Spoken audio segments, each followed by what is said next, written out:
na nĩ ĩgiĩ ũikia wa kura na nĩ igũrũ rĩa ndereti ya watho wa Kigina na iria gĩtemanĩtio mbere ya kamĩtĩ kana mbere ya mbunge ĩgiĩ gũthũrima na gũkorwo kana makĩhĩtũkia ndereti ĩno ya watho wa Kigina wa mwaka wa 2023 na ndĩrakĩenda twĩko tũkĩamũkĩra mamwe ma marĩa maragĩthiĩ na mbere kũrĩa mbunge-inĩ ya gĩbũrũri.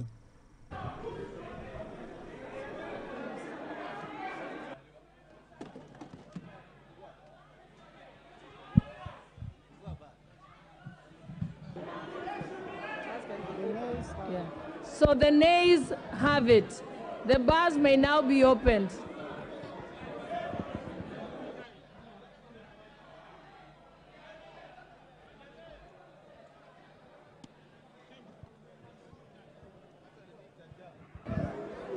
I now call upon the chairperson of the Finance Committee to move all the amendments under Clause 2. Chairperson, you will move all the amendments under Clause 2.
Honorable Chair.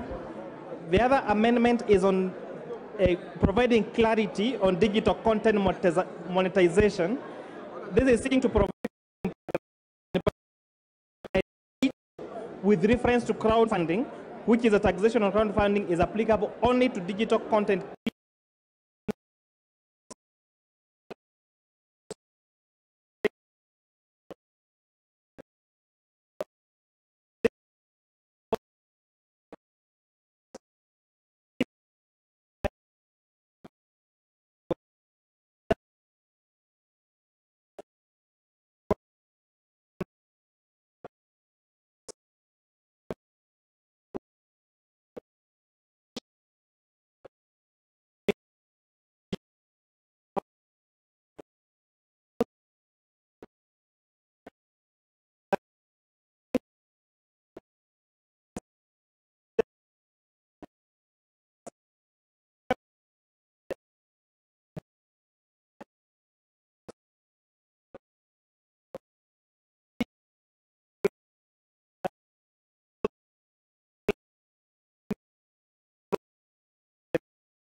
Question that Clause 2 be amended as proposed by the Honorable Chairperson of the Finance Committee. Yes. I now put the question that Clause 2 be amended as proposed by the Chairperson of the Finance Committee.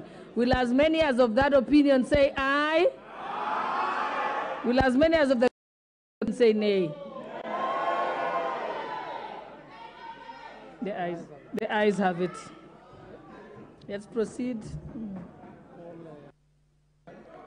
I now call upon Honorable Makali to prosecute your amendment. Thank you, Madam Chair. Madam Chair, my proposed amendment is actually to delete Clause 2, paragraph B. And the reason for this, Honorable Haya nĩ mĩhango ĩrĩa ĩragĩthiĩ na mbere kũrĩa mbunge-inĩ ya gĩbũrũri na kũrĩa ambunge maragĩthiĩ na mbere na gũikĩria kura ndeti ya watho wa Kigina uyu ya mwaka wa 2023 na nĩ